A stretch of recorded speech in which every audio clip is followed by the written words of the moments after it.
Alright everyone, so got a plastic bumper here that's got a dent in this Nissan Rogue, and I'm going to show you how to get that dent out. It's pretty easy. Well, most of the time. Anyway, hold on.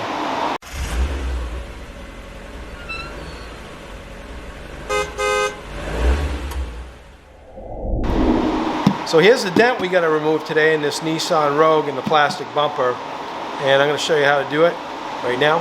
Hold on. Alright, what we got to do with this plastic is we got to heat it up. And now this is a heat gun. They get really hot. You can do the same thing with a blow dryer. It just takes a little bit longer. But you're going to want to heat this up evenly. I'm going to try and get behind it with the heat to get this plastic more flexible. And I guess I have to say this, but don't use anything that creates a flame, okay? Blow dryer or heat gun. We got this cheapy one at Harbor Freight. I think it was 20 bucks. It still works, so yeah, no flame, okay? Hold on.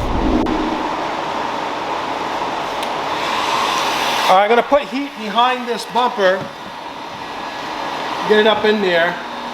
It's not always this easy to get the heat where you need it, but it's also important that you don't put too much heat. Kind of feel on the outside. You're going to want to go on the outside of the bumper. You got to be really careful with these, especially with these heat guns, because you can blister the paint up. It's not going to make it look much better.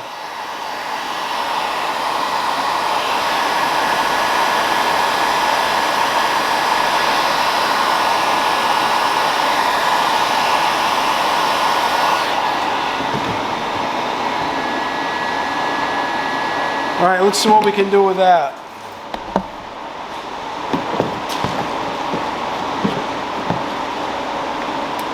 Look at that. See that?